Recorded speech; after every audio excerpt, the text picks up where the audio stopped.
Καλημέρα από το Ποντικό νήσι.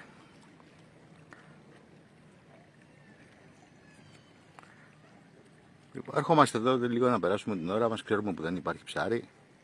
Απλά να περάσουμε την ώρα μας, τίποτα άλλο. Αλλά από την άλλη όμως σου λέει γιατί δεν βγάζει ψάρι. Όταν έχεις το μαλάκα 150 μέτρα από τον Ποντικό νήσι μέσα και έχει ρίξει δίχτυα και τα μαζεύει, τι να βγάλεις? Γάμω την Παναγία το πρωί. Άτονε.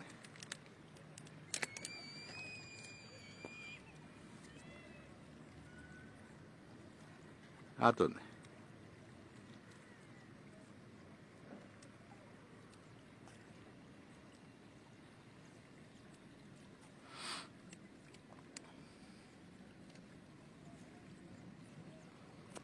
Εγώ ήθελα να ξέρω από τη στιγμή που απαγορεύεται αυτή την εποχή να ρίχνεις δίχτυα, παραγάδι,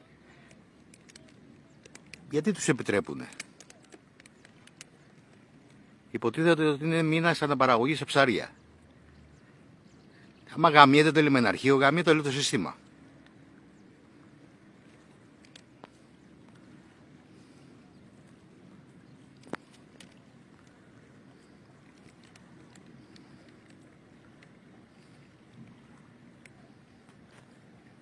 Πάνε να γάμηθουνε.